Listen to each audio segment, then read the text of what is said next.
Gemeentebroeders, wil ons wy vanoggend se boodskap toe aan al ons ma's.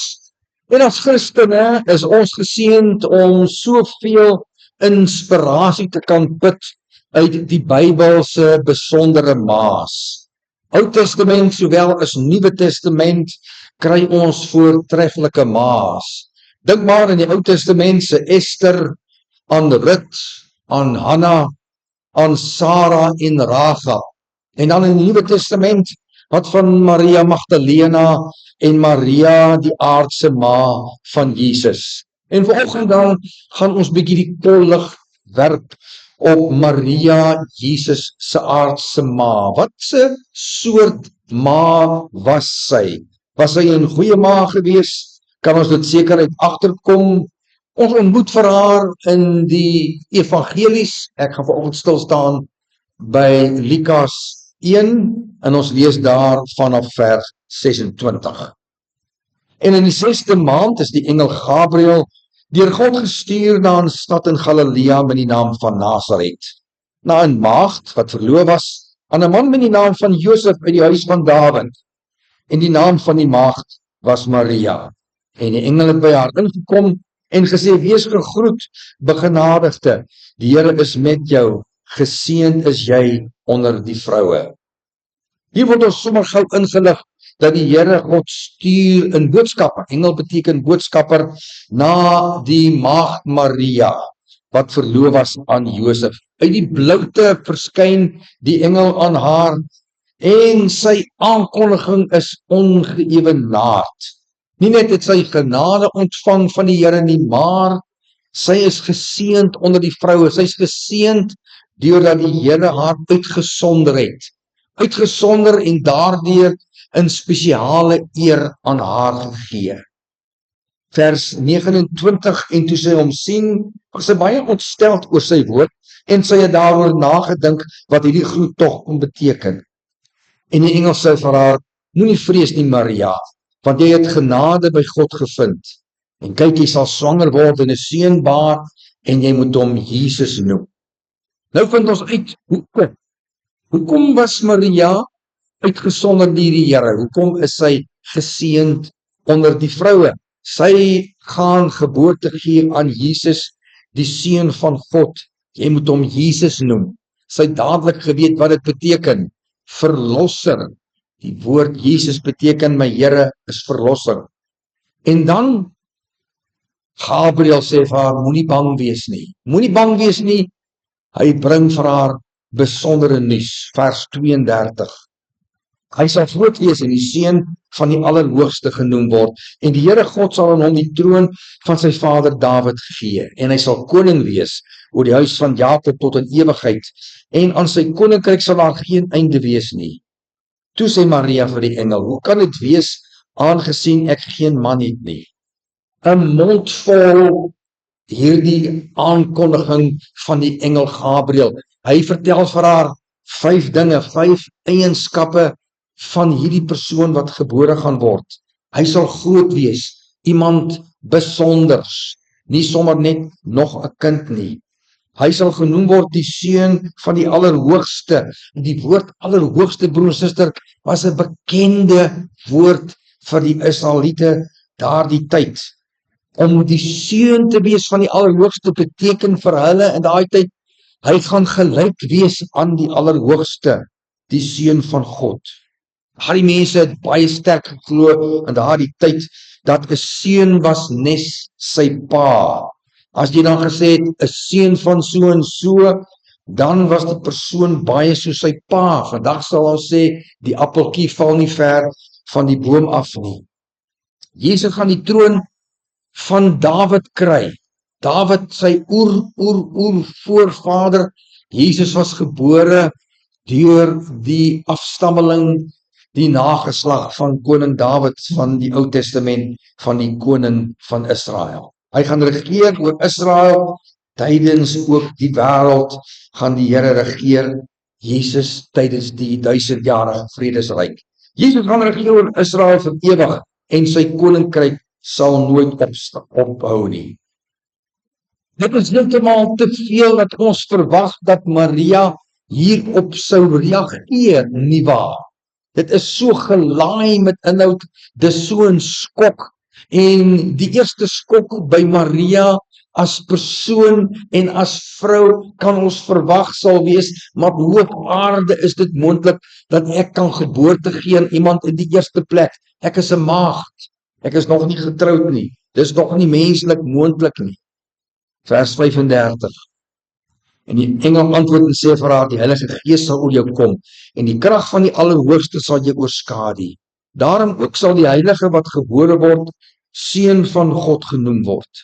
En kyk, Elisabeth, jou bloedverwant, het self ook 'n seun ontvang in haar ouderdom, en hierdie maand is die 6de vir haar wat onvrugbaar genoem is. Die engel Gabriël vertel vir haar, dit gaan 'n wonderwerk wees, deur die werk van die Heilige Gees. Maar die Here sal help met die geboorte. En dan as teken, as aanmoediging vir haar, wil die engel vir haar eintlik sê, dis nie die eerste wonderwerk nie. Elisabeth, sy was al oud gewees, wat onvrugbaar was, sy is al 6 maande lank swanger. Om vir haar met hierdie geweldige aankondiging, broer en suster, te bemoedig, by te staan, vir haar iets te gee om aan vas te hou, want sy het dit so nodig gehad in daardie 9 maande wat op hierdie aankondiging gevolg het. Vers 37, want geen ding sal by God onmoontlik wees nie. En Maria sê, hier is die diensmaagd van die Here, laat dit met my gaan volgens u woord, en die engel het van haar af weggegaan. Ons begin bietjie meer nou sien van hierdie vrou se karakter, en 'n besondere, belangrike aspek, sy het onmiddellik geglo. Sy het dadelik geglo wat die engel gesê het. Hy het dit onderstreep. Hier herhaal die engel het net voor hy weggaan, niks sal by God onmoontlik wees nie. Maria, in ander woorde, hou vas hieraan. Hou vas hieraan. Haar reaksie van geloof, laat dit met my gaan volgens u woord.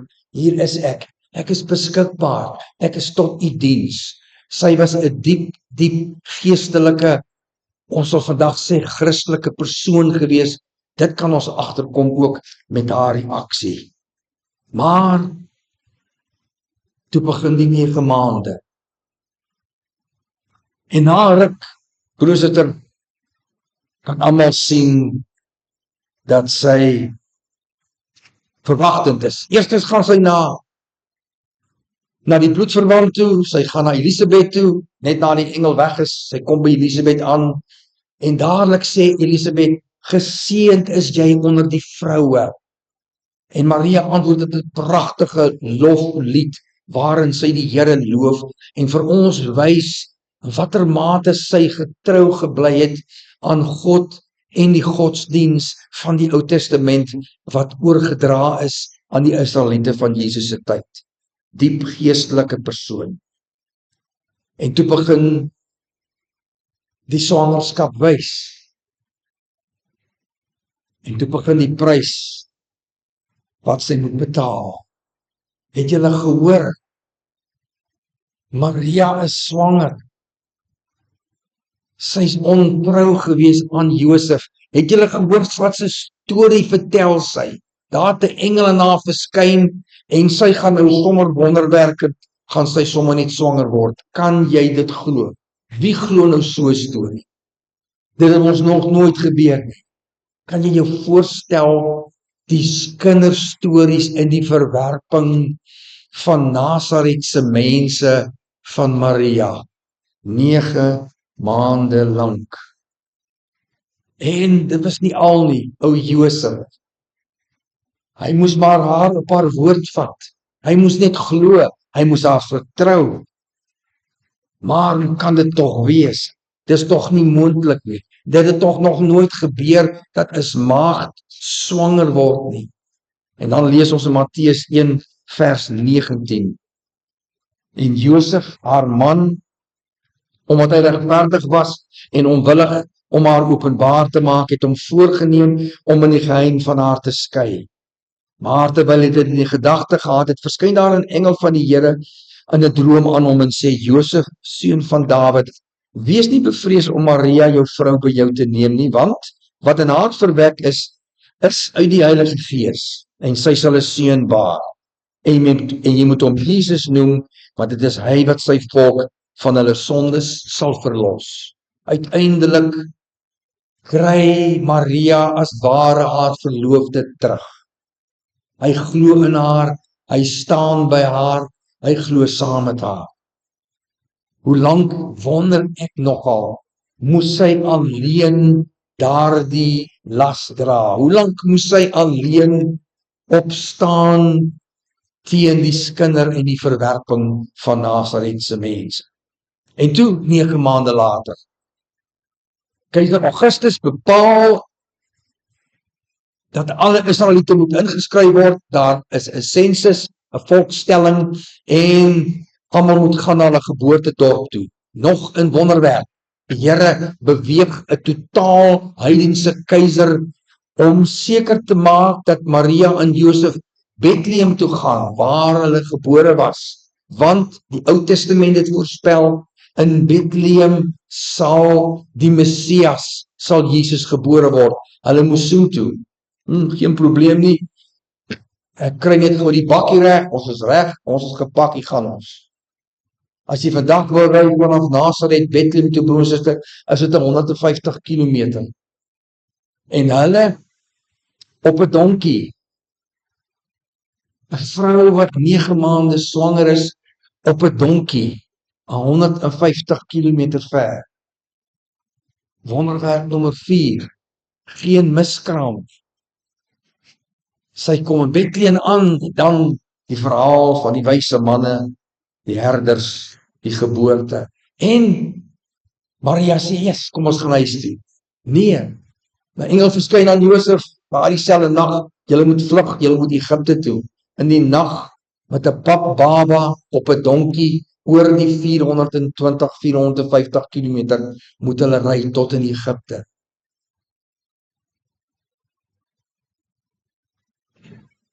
Hulle moet vlug. 40 dae later bring hulle vir Jesus na die tempel toe, en daar 2 wildvreemde mense kom na Maria en Josef en profeteer oor Jesus. En dan is die man wat profeteer sê vir haar, 'n swaard sal deur jou siel gaan. 33 jaar later, Jesus is 'n jong man, hy's op die punt om te begin met sy bediening. Ons lees die eerste wonderwerk wat Jesus gedoen het, en is uitgenooi, hy en sy disippels, na 'n bruilof in Kana, die wyn raak op. Maria sê vir die mense wat die wyn bedien, gaan na Jesus toe. Gaan na Jesus toe.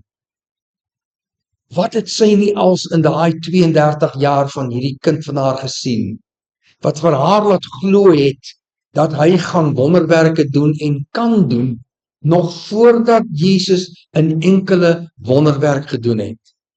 Glo sy in hom, hy gaan 'n wonderwerk doen. Gaan na hom toe, hy sal vir julle wyn gee. Wat 'n ongelooflike storie wat daar agter steek, en vir ons wys hoe die vrou nooit haar geloof verloor het in die aankondiging van Jesus as verlosser nie. Hoe het sy in daai 32 jaar nie gewag en uitgesien dat hierdie kind van my, dat hy kan begin om Israel se verlosser te word.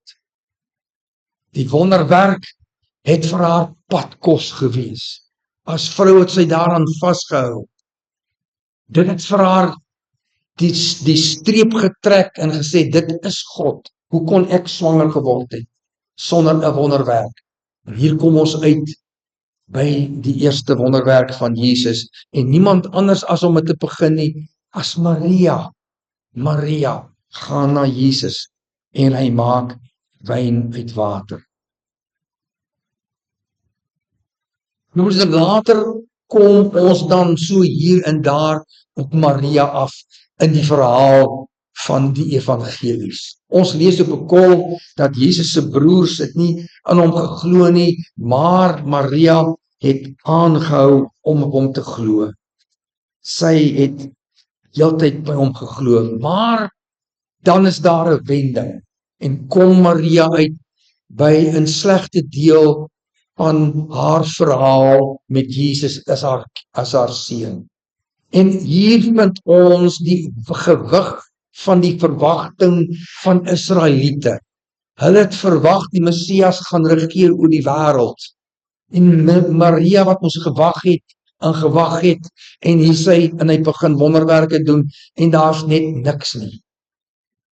God, wanneer gaan my kind die verlosser word van Israel? Wanneer gaan dit wat als deur die engel gesê het, wanneer gaan dit gebeur? En dan lees ons, Jesus is iewers by 'n dorpie besig met wonderwerke, en hier kom iemand en sê, jou ma en jou broers buitekant, hulle soek jou. Hulle wil hom kom haal. Hulle het gedink hy is verstandelik besig om ongesond en sy verstand te verloor.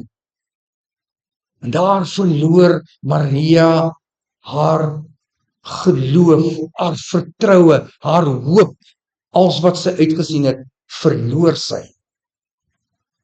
En dan weer fast forward kom ons by Maria uit, by die kruis. Daar in die voet van die kruis staan Jesus se moeder, sy het teruggekom. Haar geloof is weer versterk. Ons weet nie hoe dit gebeur nie, maar daar staan sy by die kruis. Josef het van die toneel verdwyn, want dan op die kruis sê Jesus vir Johannes wat daar staan, daar is jou moeder. En Johannes van daai oomblik af vir Maria in sy huis geneem as sy ma, sy aangenome ma, en vir haar gesorg. En dan daarna vind ons Jesus gaan hemel toe, en dan 10 dae later die uitstorting van die Heilige Gees in Jerusalem, die geboorte van die eerste kerk, en daar is Maria. 120 disippels van al die duisende wat Jesus se wonderwerke gesien het, is wat oorgebly het. Hulle bly in Jerusalem, elke dag bid hulle, en hulle wag, want Jesus het gesê, moenie gaan nie, bly wag in Jerusalem, tot die Heilige Gees kom. En met die geboorte van die Heilige Gees, is Maria, Jesus se moeder, is sy daar. 'n vrou van geloof, 'n vrou wat gewankel het in haar geloof, 'n vrou wat haar geloof teruggekry het, 'n vrou wat vasgehou het aan dit wat bitter min vroue aan sou vasgehou of geglo het. 'n wonderwerk geboorte. Soos ons, maar ook miskien nie soos ons.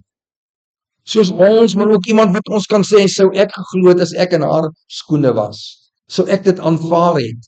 Wat sou ek gemaak het as dit my seun was en dit het gebeur? Maar om af te sluit, ons aanbid nie vir Maria broer suster nie. Ons aanbid nie vir haar nie, soos die Rooms-Katolieke Kerk vir Maria aanbid. En dis ironies dat selfs Jesus voor die ontstaan van die Rooms-Katolieke Kerk, lank voor dit, juis vir hulle gewaarsku het om nie van Maria 'n afgod te maak nie. Ons lees die laaste gedeelte in Lukas 11 vers 27. Terwyl Jesus dit sê, het 'n vrou in die skare haar stem verhef en vir Jesus toegeroep: "Gelukkig is die moederskoot wat u gedra het en die borste wat u gevoed het." Maar Jesus antwoord: "Ja, maar waarlik gelukkig is hulle wat die woord van God hoor en dit onderhou." Amen. Hemelse Vader, baie dankie Here dat ons as mense, as mamas en pappas, nie net in die Bybel hoor wat u vir ons almal sê nie, Here, maar ook dit spesifiek wat ons nodig het as paas en as maas. Dankie vir die voorbeelde van goeie vroue, voorbeeldige vroue, vroue by wie ons kan leer, vroue wat vir ons wys wat dit is om 'n goeie vrou te wees, vroue wat maas kan nastreef om soos te wees. Baie dankie dat u vir ons so seën en ook help. Wil u ons maas seën. Ons bid dit in Jesus se naam. Amen.